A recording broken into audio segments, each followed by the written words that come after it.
Guilty ang naging hatol ng Sandigan Bayan kay Ilocos Norte Congressman Imelda Marcos para sa 7 bilang ng kasong graft. Ayon sa Korte, pinagbabawal sa mga miyembro ng gabinete ang pagkakaroon ng interes sa mga private foundations na may hawak ng daang-daang milyong dolyar. Umaaksyon si Del de Vera.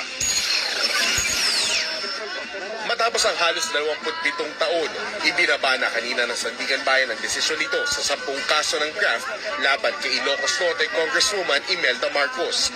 Guilty ang hatol sa dating unang ginang sa 7 counts ng graft na isinampa noon pang 1991.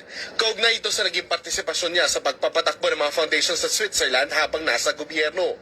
Ayon sa Anti-Graft Court, si Marcos ang nag-organisa at nagtalaga ng mga tao sa mga foundation habang siya ang Minister of Human Settlement, Metro Manila Governor at miyembro ng Interim Batasang Pambansa mula 1976 hanggang 1986. Itinuturing itong conflict of interest at ipinagbabawal sa batas ng Pilipinas. Ginamit din daw ni Marcos ang mga foundation para ilipat ang nasa $200 million na assets sa mga Swiss bank account at kumita mula sa mga interest nito.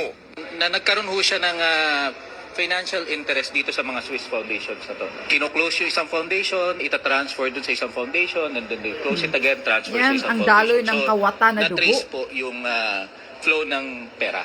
Nahaharap si Marcos sa hindi bababa sa 40 taong pagkakakulong mula sa 7 kaso ng graft. Pagbabawalan na rin humawak ng kahit anong posisyon sa gobyerno ang dating unang ginang na tumatakbo ngayong gobernadora ng Ilocos Norte.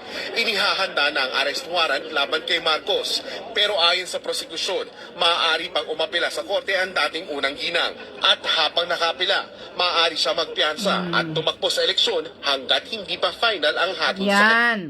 Yan lang ipapakita ko sa inyo, ha? Dito nyo talaga makikita na ang mga Marcos, ang daloy ng dugo, mga magnanakaw talaga.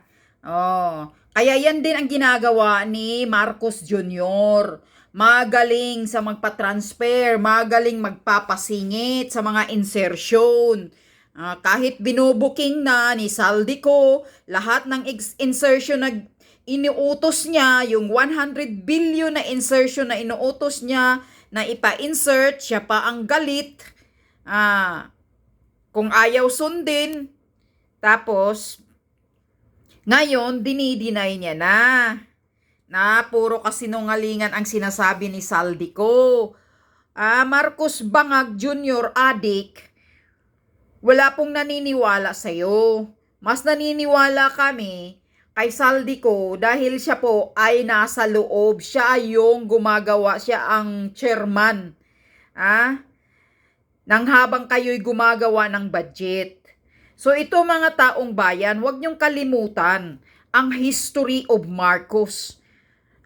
Sampal ito sa mga tanga na mga loyalista, lalo na doon sa mga vloggers na mga bayaran, na mga mukhang pirang bayaran ni Lisa Butod at ni Tambaluslos.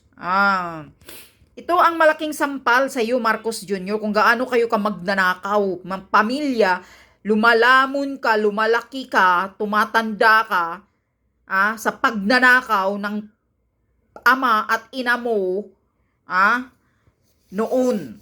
Kaya ngayon, yung mga kayamanan ninyo, kung ano man kayo mayroon, galing yan sa pira ng mga taxpayer. Mga magnanakaw kayo. Kaya taong bayan, huwag kayong magpalinlang. Mga putang ina, binuto pa kasi ninyo itong bangag, nadaloy sa dugo ang pagkamagnanakaw. Yan yun.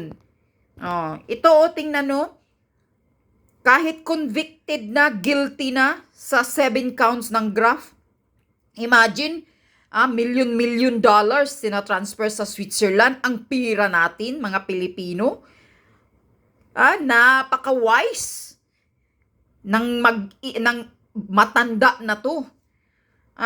Pero anong nangyayari? Nang nakaupo na si PRRD, hindi siya pinakulong. Dahil nga, dinipinsahan siya ni President Duterte dahil sa edad niya na matanda na siya. Pero ngayon, tinatraidor mo, Marcos Jr. Beside na matanda na si PRRD Duterte, pinapakulong mo pa rin, kinidnap mo, tinapon nyo pa doon sa Banyaga. doon nyo pa nililitis sa bansa ng banyaga.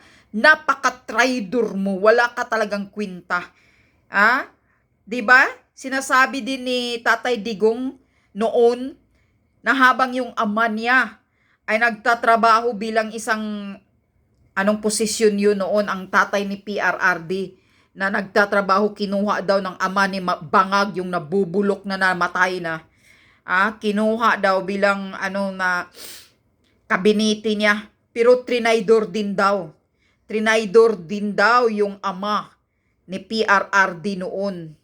Ni Ferdinand Marcos Sr. ang nagtraydor.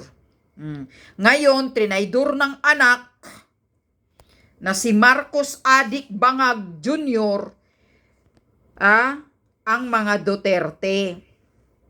Tingnan nyo kung gaano kahudas, gaano kaugali demonyo, walang utang na loob. Hindi pinapakulong ni Tatay Digong ang ama, ang ina niyang matanda na sana mamatay na yung matanda mong nanay dyan, putang ina kang bangag ka. Kailan pa matagal talaga mamamatay ang demonyo, masasamang damo, matagal matigok. Kaya yung nanay niya ngayon, kahit marami ng sakit, ulyani na, hindi pa natigok Yan si Imelda. Dinipinsahan ni PRRD, hindi pinapakulong dahil sa edad niya noon nang nag-convicted siya.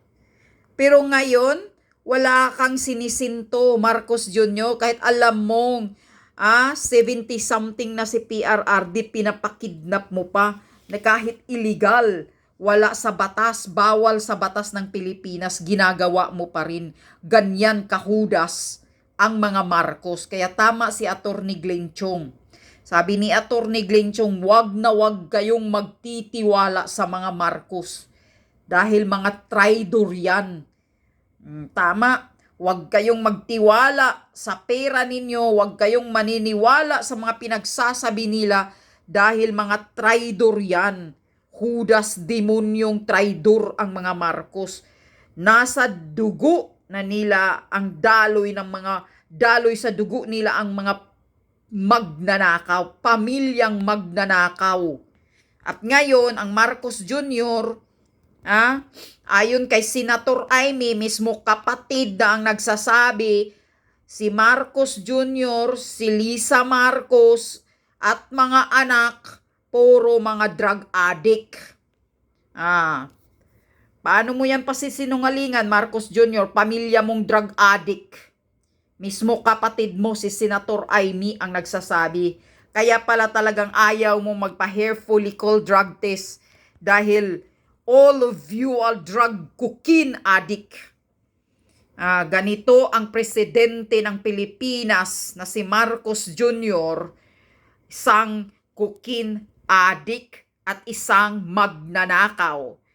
Daloy sa mga dugo ng Marcos ang pagkamagnanakaw sa kaban ng bayan. Kaya mga taong bayan na nasa matitinong utak, wag na wag niyong kalimutan ang history ng Marcos. Kaya wag na kayong magpapakatanga sa next eleksyon. Kung sakaling may Marcos pa natatakbo, wag na kayong magpapabudol. Lalo na yan si Amy, magaling magdrama. Wag kayong magpapabudol kay Senator Amy. Personal interest din yan. May personal interest din yan. So okay mga kababayan, never forget the history of the Philippines. Marcos are the thieves. Mga thieves, mga magnanakaw sa kaban ng Pilipinas. Yan yun. Never forget the history. Mga traidor at mga magnanakaw ang Marcos. Yan yun. Goodbye! Sana matigok ka na, Imelda, matandang ulyanin, magnanakaw, masasamang damo sa lipunan. Salot sa Pilipinas ang Marcos.